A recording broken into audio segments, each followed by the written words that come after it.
Bonsoir à toutes et à tous.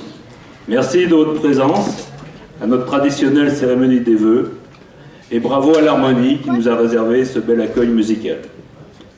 Selon la tradition, je serai votre porte-parole et celui du conseil municipal pour présenter nos vœux de bonne année à notre maire Jean-Yves Flochon. Cette cérémonie doit rester un moment d'échange et de convivialité.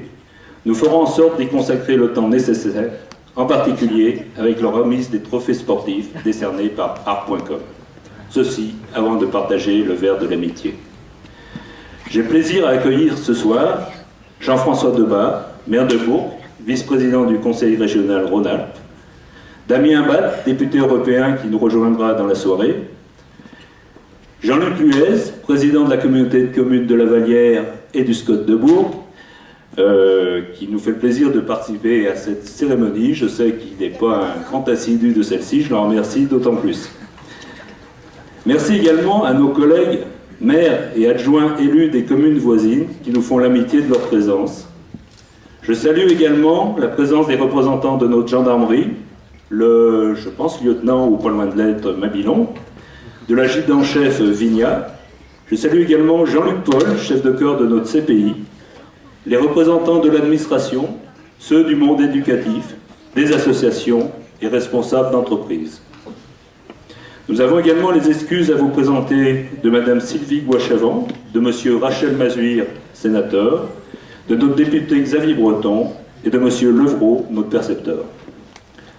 Cette cérémonie des vœux est l'occasion de dresser le bilan de l'année écoulée et de partager des perspectives pour l'année à venir. Aussi, avant de laisser la parole à notre maire qui interviendra plus directement sur les projets et réalisations de la municipalité, permettez-moi de partager avec vous quelques propos plus généraux sur l'année écoulée. 2010, à l'échelle mondiale, c'est tout d'abord une accumulation, à ma connaissance, sans précédent de catastrophes naturelles. Séismes importants en Haïti ou au Chili, éruptions volcaniques, en particulier en Irlande ou à Sumatra. En France, avec la tempête Santia sur la côte atlantique et les inondations dans le Var, mais aussi partout dans le monde, le Mékong presque à sec, de fortes précipitations en Australie ou aux voisines, des records absolus de température, en particulier en Russie, avec à la clé des incendies ayant détruit plus d'1 million d'hectares. Des inondations également dramatiques au Pakistan. Nous avons encore tous en mémoire ces images de désolation et de misère humaine. Port-au-Prince transformé en cimetière, l'exode de milliers de Pakistanais avec de l'eau jusqu'à la ceinture, mais aussi à nos portes, le Var ou la Vendée sinistrée. Ceci situe l'urgence qu'il y a d'organiser la lutte contre le réchauffement climatique à l'origine de ces excès. En ce sens, après l'échec de Copenhague en 2009, les accords à minima de Cancun redonnent espoir. Le réchauffement climatique est bien une réalité, qu'au moins 2010 ait servi à convaincre les irréductibles et qu'à l'échelle mondiale se mettent en place les politiques de prévention limitant les émissions de gaz à effet de serre. Ceci permettant de donner du sens aux engagements de nos collectivités territoriales dans l'établissement du plan climat territorial et l'amélioration du tri et du traitement des déchets. 2010, c'est aussi la confirmation d'une nouvelle donne économique mondiale. Croissance forte des pays émergents, Chine et Brésil en tête, et pour la première fois, la part du PIB industriel des pays de l'OCDE qui passe sous la barre des 50%. La prépondérance des pays émergents est acquise et va s'accentuer dans les années à venir, car l'Europe ou les États-Unis vont aborder une période de faible croissance. En effet, les séquelles de la crise, l'énorme masse de dettes accumulées et les niveaux élevés du chômage ne se résorberont que lentement. Au niveau mondial, les équilibres ont changé. Pékin et Delhi détiennent désormais autant les clés du futur que Washington ou Paris.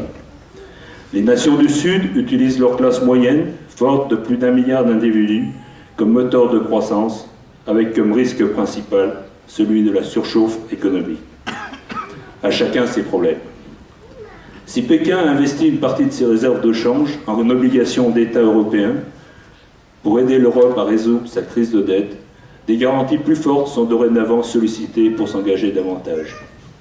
En Europe, la question de la dette publique va dominer et contraindre les politiques économiques, Les crises grecques puis irlandaises ont mis en lumière les limites de l'union monétaire actuelle. L'Europe n'a pas su apporter des réponses cohérentes et a laissé les marchés semer la panique en Grèce, au Portugal et en Irlande.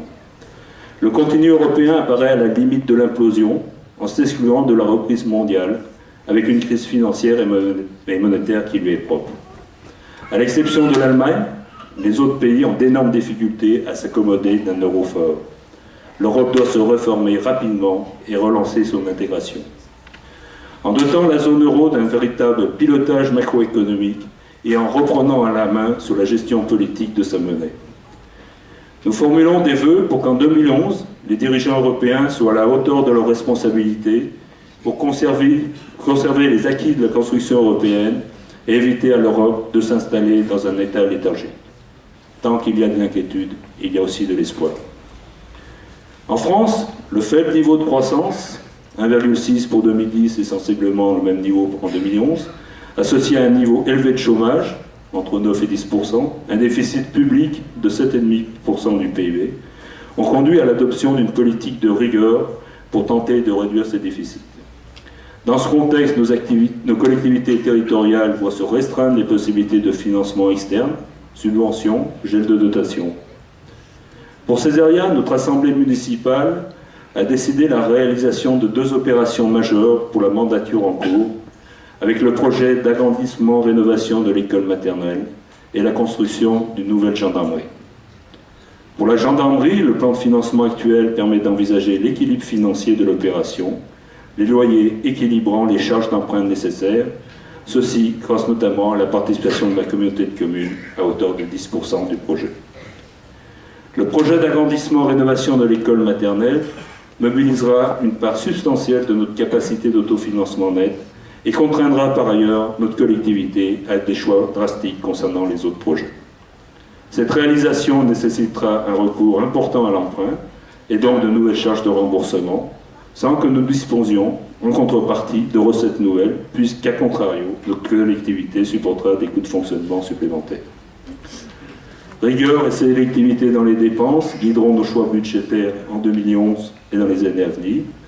Nous réaffirmons néanmoins nos orientations municipales majeures, préserver le soutien de notre collectivité à la dynamique de notre tissu associatif très impliqué auprès de notre jeunesse, le développement des services à la population, le développement des infrastructures accompagnant le développement de notre village, la préservation et l'embellissement de notre cadre de vie, le maintien de relations conviviales entre nos concitoyens. À l'aube de cette nouvelle année, nous avons tous en mémoire les disparitions d'Alain Chival, Daniel Richonnier, Michel Gabriard et de Roger Flochon. Personnalités toujours positives qui s'étaient engagées à leur manière pour leur village, pour leurs concitoyens. Que leur exemple soutienne notre action. C'est avec cette confiance en l'avenir, nécessaire pour envisager des jours meilleurs, que nous vous proposons d'aborder l'année 2011. Pour cela, nous savons pouvoir compter sur vous tous, acteurs de la vie économique et sociale, élus, salariés de nos collectivités territoriales et de notre administration, enseignants, chefs d'entreprise, responsables associatifs et partenaires de notre collectivité. Et je vous remercie de votre engagement. À vous tous, à l'ensemble de nos concitoyens, en particulier aux plus démunis, aux malades et personnes âgées, je souhaite une bonne et heureuse année 2011. Vœux de bonne santé et de réussite dans vos projets personnels et professionnels, vœux de bonheur et d'accomplissement personnel. Ces vœux de bonne et heureuse année 2011, je les présente en votre nom à notre maire Jean-Yves Flochon et à sa famille récemment éprouvée. Je le remercie également pour son engagement important au service de son village et de notre canton. Ceci en l'assurant de notre soutien amical. Jean-Yves, je te laisse la parole.